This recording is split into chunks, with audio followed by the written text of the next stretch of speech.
anniversary. 52 Saturdays in a row. That's amazing. That's amazing. I'm happy to be a part of it, and I look forward to next weekend. Here's my friend Jasmine. Yay, Jasmine! Yay. All right, thank you. All right, I just have a few words and then I'll pass it on to our first speaker for the day. Thank you, Mr. Crown. Dear Warrenton, this is a momentous occasion. For the second consecutive year, we have been able to gather together to make a profound statement that Black Lives Matter. We took that energy and contributed to a tremendous impact at the polls, voting out 45. We contributed to the tremendous impact of the Chauvin trial by continuing to apply pressure and carry the notion that no murder by a police officer should be overlooked. Period. We are able to use our power to be part of a worldwide movement, and I could not be more proud. This event was created in hopes to bring social awareness to an issue that impacts so many in our very own community. Although you may not see it or experience it, it is still quite prevalent. In my own experiences, I have been hushed. I was terrified of what may happen if I did come forward. If only my younger self could see this moment, it would be a completely different story. We are not here to represent the organization BLM. Although we have aligned views, we are here solely to represent ourselves as concerned individuals. Today is not only to honor those who have lost their lives to systematic inequities and police brutality, but also for you all. This is a chance to meet the people that have the potential to be your delegate or governor. This is a chance for you all to meet representatives from organizations who have been champions in grassroots organizing and local activism well before I had the courage to do so. Use this opportunity to learn how you can continue to be a part of the change that we wish to see, not only for our community and the now, but for the nation and future generations to come. Thank you, candidates, organization representatives of our area, and all of our participants for being here this morning. Let's continue to shake the table. All right, so our second technical speaker will be Dr. Weaver from the Fauquier NAACP branch. Dr. Weaver has been the current president of the Fauquier County branch of the NAACP since November 2019 and is one of the original charter members of the Community Action Team with the Warrenton Police. He has been an adjunct professor at the Carolina University of Theology and 4 years of Virginia Community Colleges and was the recipient of the Chancellor's Award for Outstanding Trainer/Instructor at the Virginia Colleges in 2008. Dr. Weaver received the Dr. Martin Luther King Jr. Education Award in 2011 from the Mount Zion Baptist Church in Warrenton and has training in being a neutral restorative justice facilitator. Dr. Weaver is a Christian education instructor certified by the National Baptist Convention, USA Incorporated, and a former technology instructor at Liberty and Fauquier High Schools for 5 years.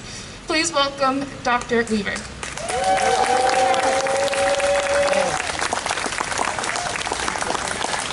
And one of my favorite Hamptonians.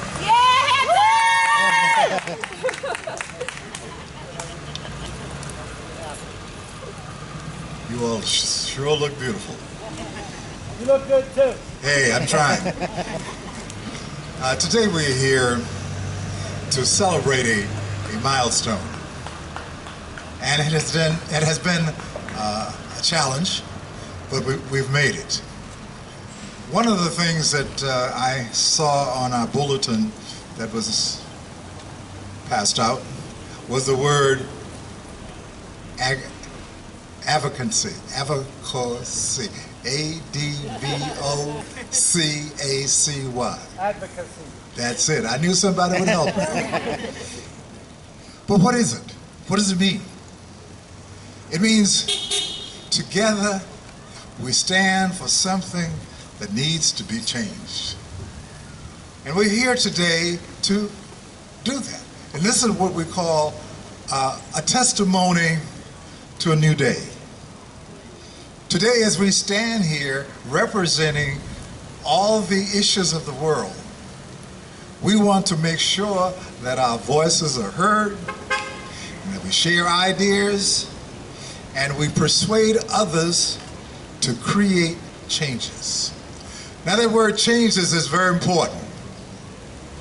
Every day that comes into our lives, there's a change that should take place, and today is no different. But I want to focus this morning on mental health. Perhaps many of you have heard the problems dealing with mental health, but I want to fine-tune it a little bit more to deal with mental health in prisons and jails. There are many persons that are suffering because they are mentally ill and have been incarcerated.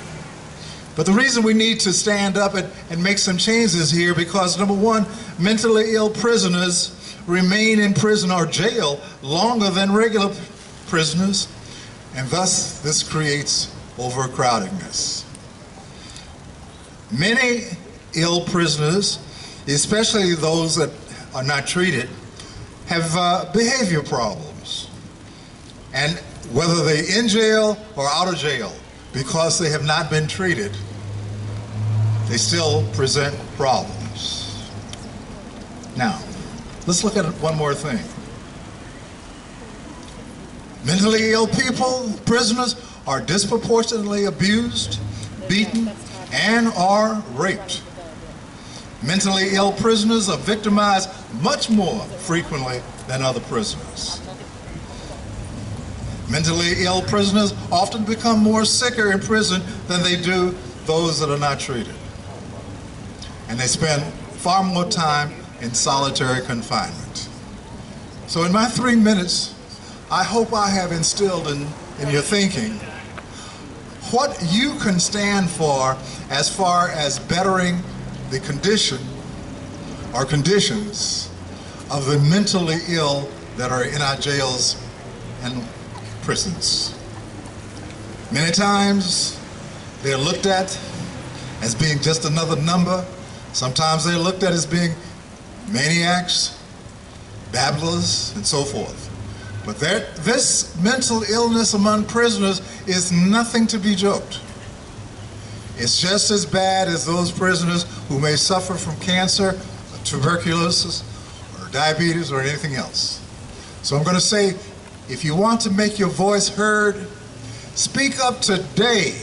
And from this point on, speak up and make a change. Institute, persuade those people who are in a position to make changes to take care of our mentally ill prisoners that are in jail. Thank you.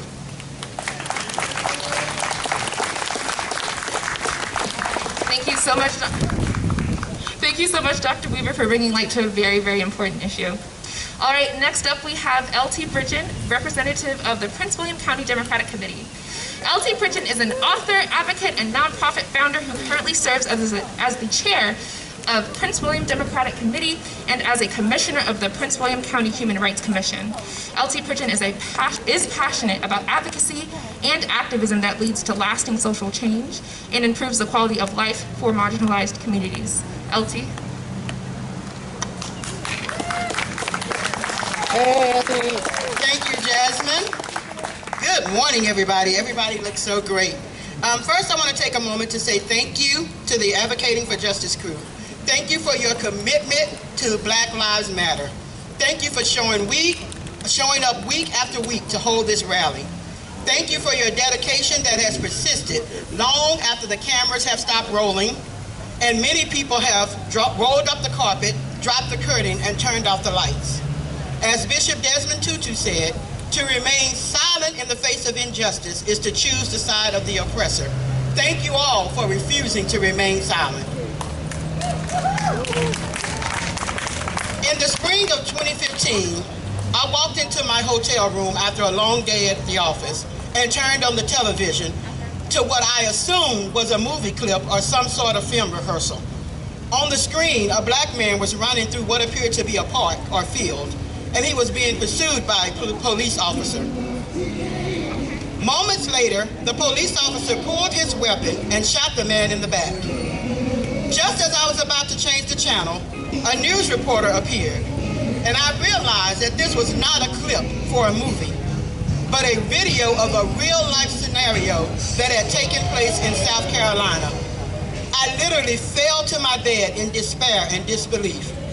In that moment, the first thought in my mind was my 6'1", 220-pound black brother who was living in Dallas, Texas. I felt an overwhelming sense of fear for every black man in my life. I spent the next few hours making calls and sending text messages, urging the men in my life to be safe, be careful, and reassuring them that their lives were valuable. That man was Walter Scott, murdered by a South Carolina police officer.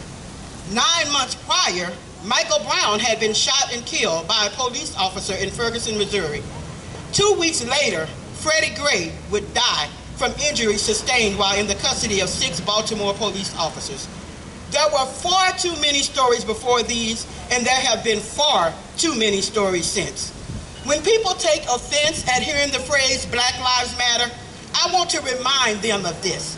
I want to remind them of the 2 million Africans who died during the Middle Passage, of the almost 250 years of enslavement of black people in this country, of almost 100 years of Jim Crow laws, of the almost 5,000 recorded black Americans lynched between 1882 and 1968, of the fact that it took 100 years to declare lynching a federal hate crime, and of the fact that while most Americans and people across the world were worried about dying of COVID, black men and women were still being gunned down in the streets and in their homes by the people who were sworn to protect and serve them. So don't tell me that all lives matter. Show me that Black lives matter. Because until Black lives matter, then all lives cannot matter. Thank you very much, LT. All right, next up we have a few words from Fauquier Indivisible Representative Suzanne Nadeau. She is one of the area's super canvassers. Since 2017, she has knocked over 25,000 doors with her team members.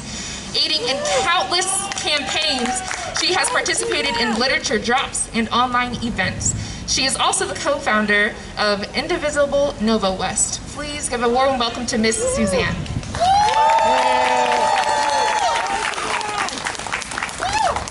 I can't believe I had to follow LT. But I do my best here. My name is Suzanne Nadeau, and I'm happy to see so many of you here today. Start over. Hello, can you hear me now? Yes. My name is Suzanne Nadeau. I'm happy to see so many of you here today at the second annual March for Black Lives Matter, and a special shout out to Jasmine for organizing and all the other volunteers and organizations who helped to pull together this amazing event. Sorry about that. I was asked to speak on behalf of Fauquier County Democratic Committee and Fauquier Indivisible. As a member of these organizations, I can tell you all of us work hard all year long to get people the information they need to ensure we have equal representation on the local, state, and national level. But I'm here specifically to talk to you about the importance of your vote in every election. This year, we're electing our Commonwealth's governor, lieutenant governor, attorney general, and state delegates. As most of you are aware, the upcoming Democratic primary election is this Tuesday, June 8th. We have the numbers to save our democracy through this Commonwealth. All we have to do is vote. The most important thing here is that you vote for representation you want to see in the governor's mansion and in the General Assembly. So ask yourselves, do you want Virginia to ensure everyone has the right and the opportunity to vote early, by mail, using drop boxes, in person, on Election Day? Or do you want Virginia's legislature to enact voter suppression laws like Texas, Arizona, Florida, and the 44 other states currently working on suppressing black and brown votes? The only way to stop Virginia from being just another one of those 47 states is to vote in this year's election, and that includes this primary election. I encourage all of you to get involved locally here in Fauquier. Join the Fauquier County Democratic Committee and Fauquier Indivisible. All of our volunteers are doing great things to ensure we have a democracy that will work for everyone. So help us get out the vote. There are many opportunities to do just that. Canvassing, canvas drivers, postcard writing, letter writing, texting, phone banking, lit drops, voter registration, donating to the candidate of your choice, and least but not last, signage in your yard. We can talk more about what you can do when you join Fauquier Dems and Fauquier Indivisible, and I hope some of you that aren't in any of these organizations will consider joining them. And if you have not already voted early, today is your last day to do so. So I'm going to make a plan for you. Who here has not voted yet? Okay, after the march, head on over to the General Registrar's office. It's at 428 Waterloo Road. If you're not sure where it is, see me after the march and I'll give you directions or drive you there myself. So I'm going to leave you with this. Democracy itself is on the ballot. So remember that when you think your vote doesn't count, I encourage all of you to bring your family, friends, and neighbors to the polls with you. Thank you so much. Okay, thank you very, very, very much. All right. Next up, we have Langston Carter introducing our first delegate candidate. Langston? My name is Langston Carter, and I write for PW Perspective, Virginia's only anti-racist news source. Today, I'm proud to be here introducing Idris OConnor, our candidate for the 31st District House of Delegates this year. Idris is a friend, a community leader, a champion for change and justice. I can't tell you how many times I have stood side by side with Idris as he has fought in our community. I believe in Idris because I have seen him in action, fighting against homelessness and fighting to elect Democrats across Prince William County and across the Commonwealth of Virginia. Right now, we are standing at a turning point in American history. We need leaders who will bring us into the future. And who better than fierce, young, black leaders like Idris? Please join me in welcoming Idris OConnor.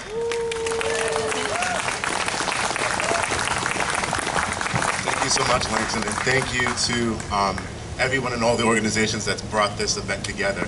And thank you to the Fauquier Indivisible, Fauquier NAACP, and Advocating for Justice.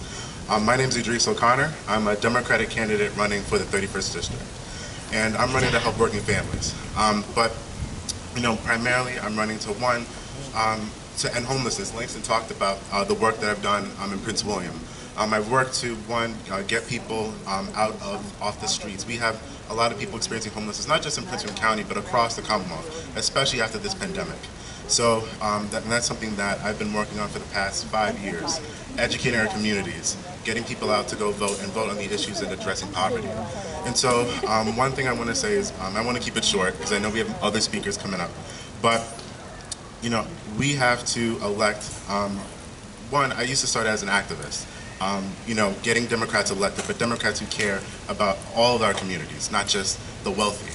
And so, you know, I advocated for you know, getting people out to vote and voting for candidates that will believe in progressive values and not, vote, might not be able to hold our interest at heart when they go into public office. So as an activist, as an advocate, you know, I always tell people, go vote, go get involved, because it's us who make the change in our communities. And especially when it comes to Black lives. I'm thankful that we see allies in the community in the struggle to make sure that Black people have a seat at the table, but also be included in society. So Black lives do matter. And you know, it's important that as candidates, as elected officials, people who are seeking out your vote and seeking to be elected, that when we go to Richmond, when we go to Washington, wherever our appointed positions are in government, that we advocate for Black people, that we advocate for people in need, that we advocate for all communities. So I want to say thank you, and thank you to everyone for putting this event together. But we have to keep this going. We have to keep the advocacy going, because if we're going to, maintain our democracy, if we're going to, make sure that Black Lives Matter and also embrace that, we need to continue this movement, to continue to come together and to advocate, to hold police officers accountable, to hold all electeds accountable, all elected officials accountable, and to ensuring that Black lives do matter, not just in the Commonwealth of Virginia, but also across this country. So I want to say thank you to all the activists and advocates for putting this together. So thank you. Alrighty. Next up, we have delegate candidate Mr. Rod Hall. A father of three, devoted member of the community, and a fierce policy advocate, Rod is running to be the next delegate for Virginia's 31st district. Rod has a lifelong record of service that spans many sectors, from working across the aisle as an appointee in the Obama administration to serving as chairman of the Virginia Aviation Board and a member of the Virginia Passenger Rail Authority. Throughout these experiences, Rod has maintained deep ties with his community. He is an active youth mentor at the Dale City Boys and Girls Club, a graduate of Leadership Prince William, and serves as an advisory board member to Prince William Food Rescue. Please welcome Mr. Rod Hall.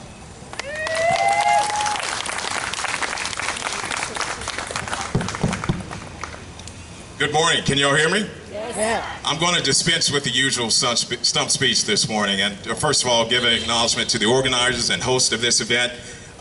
Very, very important topic we're discussing, and folks oftentimes ask, what's at stake for me with respect to this argument, this debate? And I don't need hashtags, because I have my two constant reminders of why this debate and this policy debate is so important. And these are my two sons, Pierce, who's 11, Carter, who's age 6. And so I want to thank all of you for embracing this mantle. It's important. I often, in looking out at this wonderfully diverse crowd, I'm reminded of a statement by James Baldwin, who was one of the great intellectual minds of the civil rights movement. And he said, not everything that's faced can be changed, but nothing can be changed unless it's faced. And then I think the Serenity Prayer also gives us an additional roadmap, if you will. Grant me the serenity to accept the things I cannot change, but the courage to change the things that I can. And so I want to thank all of you, and I want to thank just, again, the hosts and organizers. When we see systemic racism across institutions, when we see systemic racism across our Commonwealth, across our nation, hatred, bigotry, it is important that we exercise the courage to not only face it down, but to tackle it, lean into it, so that we are able to root it out, and so that it never shows its ugly vestiges again. So with that, again, I said I was going to dispense with the usual stump speech, but again, just want to thank you all. And as I shared with my son previously, he was like, what's going over there across the street? I was like, it is a part of protected speech. But again, when we fight for liberty and justice, those voices are louder and they have the ultimate impact on results. So thank you all for having us. I'm Rod Hall, Democratic candidate for Virginia House of Delegates. Encourage you to early vote today, and if not today, make sure you get to the polls on Tuesday, June 8th. Thanks so much.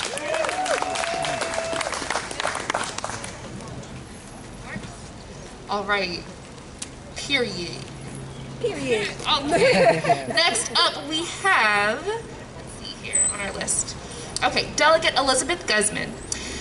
Delegate Elizabeth Guzman was first elected to the 31st District in 2017, flipping a seat held by Republicans for 26 years.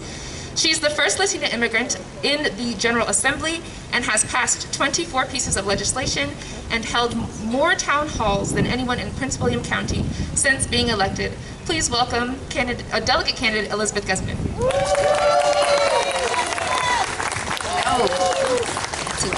Good morning, Fauquier. Good morning. Good morning, come on. We have to be loud. Good morning. Well, it is time to celebrate. Congratulations on your second annual, celebration march for Black Lives. I am honored to be here. And let's also celebrate our first African-American female, Kamala Harris, who's going to provide a tie-breaking vote in the Senate And thanks to the job that Stacey Abrams have done by organizing black voters in Georgia and have delivered for us as Democratic Senate. And I see the same movement right here in Fauquier County. And I can see the future. And the future is going to be brighter because Black Lives Matter. I am Delegate Elizabeth Guzman. I proudly represent the 31st District in the House. I am the first woman of color to represent the 31st District and the only Democrat that represents Fauquier at the state legislature. And we have been accomplishing great things in the Virginia Assembly, trying to address the racial disparities that right now we have in our current system, like abolishing the death penalty, decriminalizing marijuana, expungement records, and we know and understand that there is so much to do. But we have only been 2 years in the majority, and we are getting prepared for this upcoming session to start our new term in the Virginia Assembly. Because let's see what we have accomplished, and let's talk about expanding voting rights. Thanks to a Democratic majority, we have 45 days early vote, no excuse. You can register to vote the day of elections. You don't need an ID to register to vote. And you can vote by mail, and your postage is paid by your state government. And starting July 1st, your children, as early as 16 years of age, will be able to pre-register to vote. And election day will be a holiday starting July 1st. So we are all up in arms, trying to engage those disenfranchised communities that have not participated in the process. And as we celebrate also National Gun Awareness Day, let's recognize that Virginia has been on the forefront of the South states passing common sense gun reform. So remember, we have an election coming up. There is still so much to do. We need to achieve racial justice, get healthcare for all. We need to address the climate crisis. We need more investment in public education. We need broadband access for all. But you have to be part of the solution, because if you don't vote, you are going to be part of the problem. So your vote is your voice. Participate in the elections. You can vote today until 5 o'clock right here at the office of the registrar, and if not, vote this Tuesday, and I hope I could count on your support this June 8th. Thank you so much for having me, Fauquier. Sí se puede.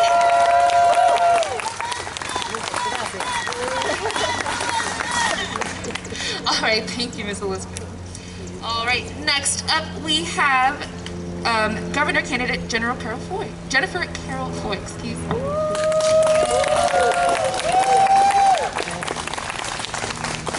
All right, I say good morning. Good morning. I am Jennifer Carroll Foy, and I am running for governor here in Virginia. So we have to be very, very clear-eyed about the fact that this is our civil rights movement. So we need a governor who knows that your lives matter, my lives matter, that Black lives matter. Yes, they do. We need someone in positions of power who will be sure to know that we don't just need race-neutral policies. Knowing that redlining and mass incarceration and land theft and wage theft, these were intentional policies that were put in. So we need intentional anti-racist policies to respond. It is time that we have a working mom representing working families here in Virginia. Someone who has come from one of the poorest communities, who've been unable to afford the high cost of health care, worked minimum wage jobs, living paycheck to paycheck, who will stand shoulder to shoulder with the people and not special interests. So I'm excited to say that I've helped pass the Equal Rights Amendment so we can finally enshrine women's equality into the Constitution. To end Black girl and boy school push-out, where our children were being excluded from education because of the way they style their hair or the number of cuts in their jeans. Yes. Ensuring to reduce the black maternal mortality rate by having doulas covered by Medicaid, because black women die at 4 times the rate of everyone else due to racial discrimination. And I can tell you that as your governor, I'll be sure that we have a $15 minimum wage that starts sooner rather than later, to ensure that we end the killing of black and brown people on our streets due to racial injustice, to build on the foundations that we have laid, to build a more fair and equitable Virginia. But we can't do it alone. It's going to take every last one of us doing our part in order to make Virginia what we can be and to fulfill our promise. So you can't be on the bench, you can't sit on the sidelines, you can't sit this one out. We need everyone in the game doing what needs to get done so we can keep our majority in Virginia on June 8th. So let's nominate the best candidates that we can, and I ask for your vote. Jennifer Carroll Foy for governor. Thank you all so much. Alrighty. Thank you, Ms. Jennifer. Lastly, we have Lieutenant Governor candidate Xavier Warren. How are you all?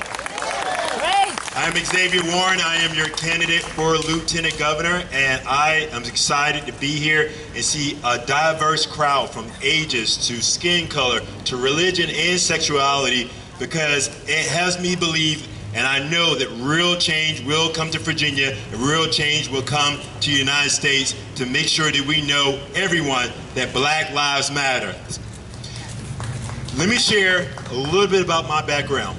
I was born and raised in Danville, Virginia. How many of you all know where Danville, Virginia is? Wow. So if you know where I'm from, the Confederate flag still to this day stands high. When I go visit there, people tell me, "You're from here?" And I say, "Yes, I was a country boy with big dreams." Danville was the last capital of the Confederacy, and my parents worked hard, my brother and I, to be able to leave for a better life. A lot of people leave due to lack of financial opportunity. So I left, and I attended one of our great historically black colleges and university, Hampton University. Yes, sir! Hey, you see it? But I never forget, on graduation day, my commencement speaker was President Barack Obama. And he encouraged my classmates and me to lead the change we want to see in Virginia and to become the next generational leaders. I furthered my education at Georgetown University for a master, and while there, I worked to pay, from books, school books, and I was a restaurant server. And I tell you, Fauquier County, I never forget the day that Congressman John Lewis walked into the restaurant and sat at my table, and I served him. I told the congressman when it was time to pay that as a black man in America, I could not take his money because of what he has done for me, but the positive impact he has done in our history in general. That's my background. That's where I'm from. So a lot of people were shocked if you saw the lieutenant governor debate when one of our fellow candidates got attacked for being a Muslim, and how I was the only candidate that stood up and said that was wrong.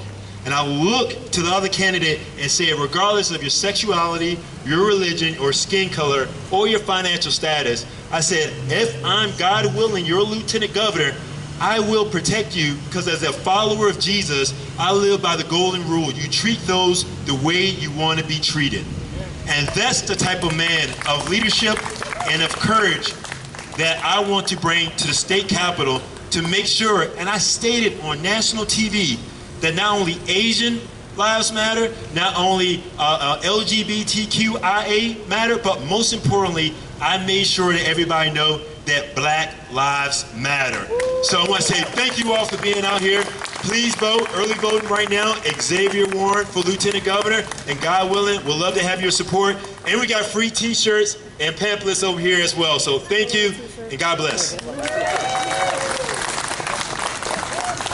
All right, you guys. Thank you to all the candidates, participants, representatives of local organizations for coming. You guys did amazing. We are going to let the police officers set up so that they can guide us through the route here. We're going to be going down, I believe that's, let me get it in my list here.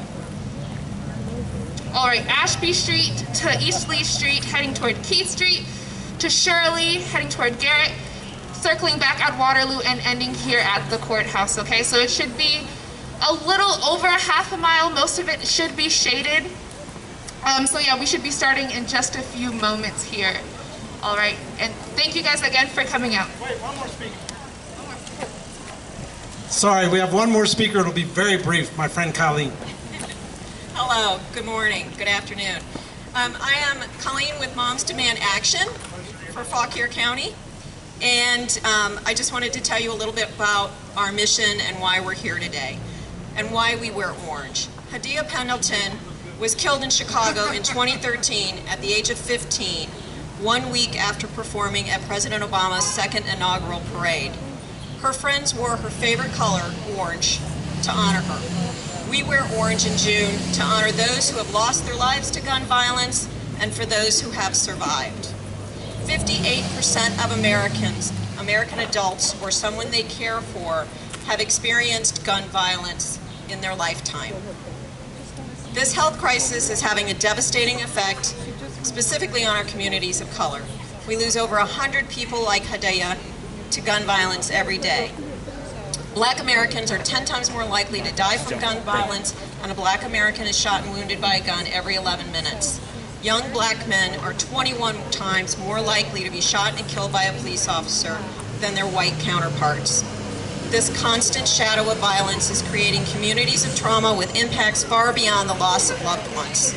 As we attend the vigil today, and have continued to do so for close to a year, it is these kinds of issues that we hope to raise our community's awareness about.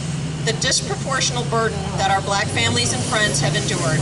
It is why we wear orange, to raise awareness for gun violence this and every June. But it is also why we raise our voices to say, Black lives matter.